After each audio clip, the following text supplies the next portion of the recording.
So hey, what's up everybody, it's me Araf Sabon and welcome to my another branded new video. এখন বাজছে হচ্ছে সকাল 6টা বাজার, এখনো 10 মিনিট বাকি আছে এন্ড আমরা সবাই বের হয়ে গেছি ট্যুরের উদ্দেশ্যে। এন্ড আমরা আজকে যাইতেছি হচ্ছে টাঙ্গাইল। 2 দিন আগে আমি কমেন্টে বলছিলাম কোন জায়গায় আমি যাব, কমেন্টে লিখে দেওয়ার জন্য। দেন আমার কমেন্টে লিখে দিছিল যে টাঙ্গাইল যাওয়ার জন্য। তো এর জন্য আমি প্ল্যান করলাম টাঙ্গাইল যাওয়ার। এন্ড আজকে সবাই বের হয়ে গেছি।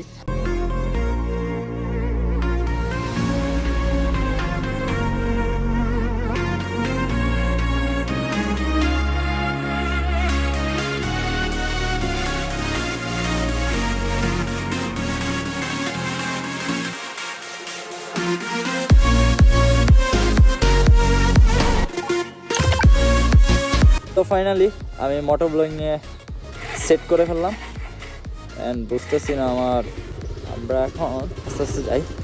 আমরা বেরোইমো, এটা কালকেই প্ল্যান করছিলাম অ্যান্ড আরমানরে কালকেই জানাইছিলাম যে আমরা আসবো। এরপরে আর কোনো রেসপন্স দেয় নাই। তো আমি তো আমার প্ল্যান করেই রাখছি যে আমি যাব। আরে ব্যাকের অবস্থা, আল্লাহ, গাড়ি না বললেই হয় না, স্লিপ কাটতে হয়।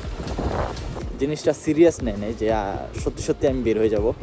তো এখন বের হইতেছি অ্যান্ড আমি যাচ্ছি এদের কাছে। আরমানের একটা সকাল সকাল সারপ্রাইজ।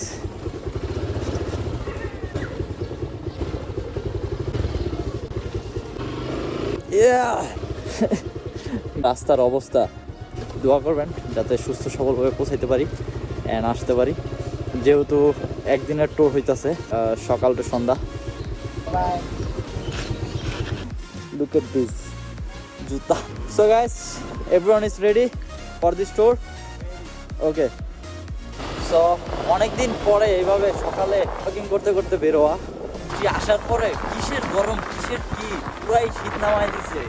মনে হইতেছে শীতের দিন বাইক রাইডিং করার জন্য বের হয়েছি, এরকম একটা ফিলিংস আসছে। অ্যান্ড খুব সকাল সকাল বের হয়েছি। এখন বাজে কয়টা? এত সকালে বের হওয়ার একটাই কারণ, বাইপাল যে রোডটা আছে এদিকে তো জানেন যে মানে যারা চলাচল করেন বাইক রাইডে বা বাসে যেখানেই হোক, যারা চলাচল করেন এই রোডে তারা হয়তো বা জানেন যে কী পরিমাণে জ্যাম থাকে। তো এর জন্য আর কি এত সকালে বের হওয়া। 7টার ভিতরে বাইপাল পার হয়ে যাবো, জ্যাম থাকবো না, হায়ার রোডে উঠতে যাবো, রিল্যাক্সে মনে করেন হায়ার রোডে থেকে রিল্যাক্সে চলে যাবো। যাই আগে ফার্স্ট অফ অল একটা রেস্ট নেব করা করে, কারণ সারা রাত ঘুমাই নেই অ্যান্ড ব্লগ আপলোড করলাম। সোজা সোজা, আচ্ছা ঢুকো ঢুকো ঢুকো ঢুকো ঢুকো ঢুকো। তো গাইস, এখন যেটা মূল কথা সেটা হচ্ছে যে প্রায় সকালের ওয়েদারটা ফিল করেন সিনেমাটিক।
এই হচ্ছে অবস্থা।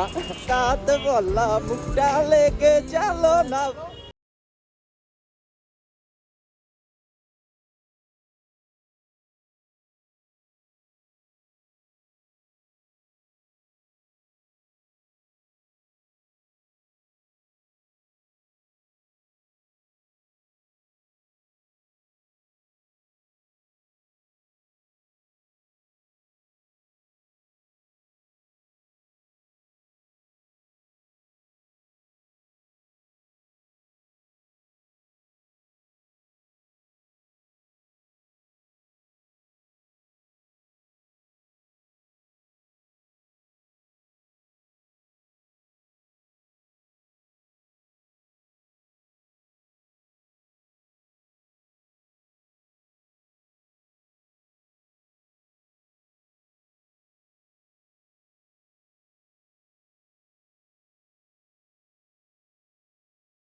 সব আলো নিভিয়ে দাও, আজ আমার মন খারাপ। মনে করে দেখো সেই প্রথম সকাল, তোমায় নিয়ে হেঁটেছিলাম, সাথে ছিল মহাকাল। কল্পনা করে দেখেছো কি ছেড়ে এসেছি, তোমায় পেয়ে যেন প্রথম আমি চাঁদ দেখেছি। সেই চাঁদেরই মায়া তীব্র বিশ্বাসে তোমায় মনে পড়ে এখন প্রতিটি নিঃশ্বাসে। জানি না সে কবে আমি সুখ দেখেছি, তোমায় পেয়ে সুখ কি তা আমি বুঝেছি। তাই তুমি আমার কাব্য, তুমি আমার গীতি কবিতা।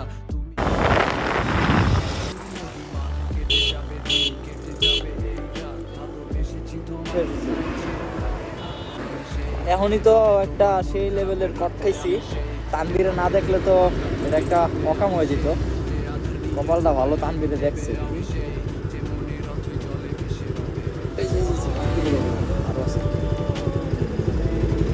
সো সবাই হাই রোডে এই জিনিসগুলো থেকে একটু সাবধানে থাকবেন। দেখছেন কি জিনিসটা চাক্কা খাইছে, কপালটা ভালো, তানবীরে দেখছে। না দেখলে তো এই জিনিসটা হয়তোবা, এই জিনিসটা হচ্ছে কারো একটা ব্যান্ডেজ।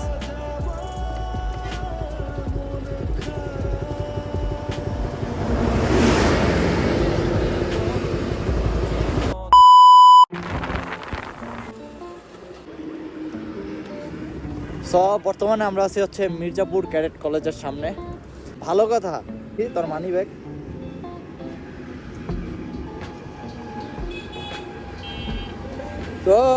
তো মানি ব্যাগ ইউজ করে না, এটা তো আমি ভুললেই গেছি। কয়টি আছে পকেটে? হ্যাঁ, 3 লাখ টাকা। লজ্জার বিষয় না, যেটা সত্যি কথা। এই হচ্ছে আমার মানি ব্যাগ ভাই, পুরা মানি ব্যাগটা খালি। হুদা 40টা টাকা লইয়া আইসাপুর 40 টাকা নিয়ে আমি চলে আসছি মির্জাপুর ক্যাডেট কলেজের সামনে।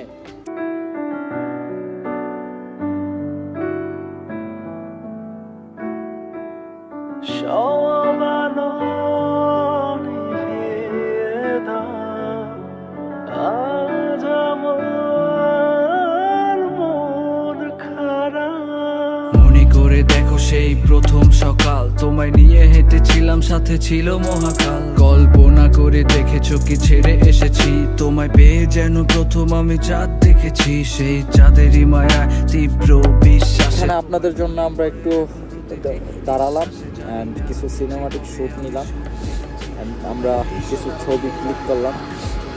দেন এখন যাব হচ্ছে সেই এখন দেয় 4 জন।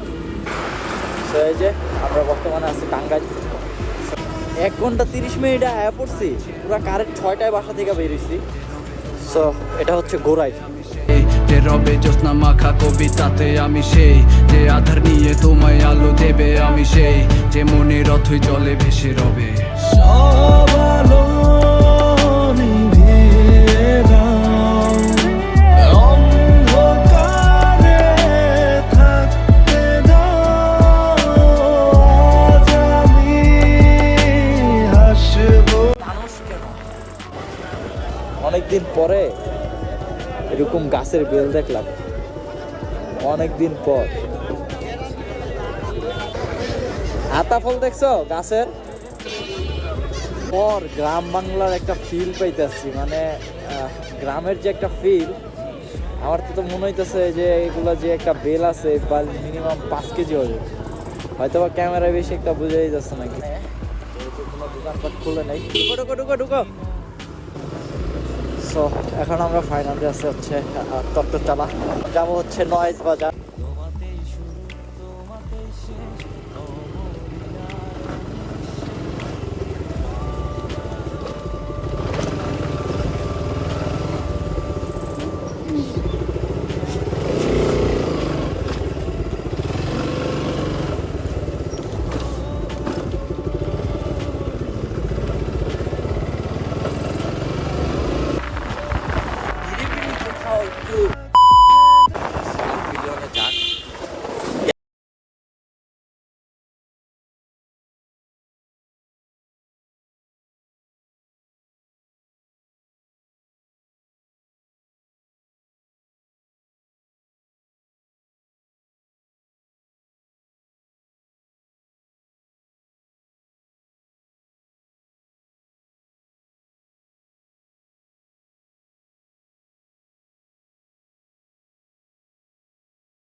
চালাই তারবা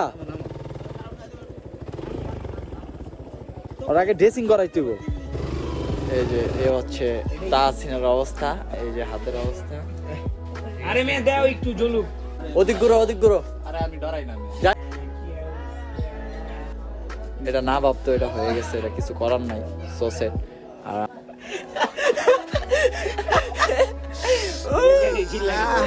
শুকানো জায়গাটা 2 দিন আগে অ্যাক্সিডেন্ট কইরা শুকাইছে, আর আবার গাইছে। ঠিক আছে করে তো খানে আবার চল না আমার এই যে ভগড়ে গেছে। আরে এদিকে হইছে এলায় পর এমনি হাফ প্যান্ট বেরা বাইক চলো।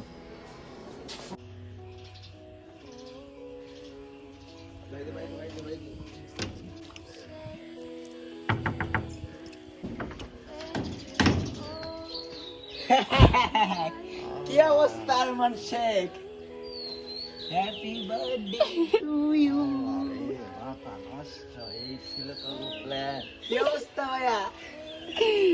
হোয়াটসঅ্যাপ, গুড মর্নিং ভাইয়া।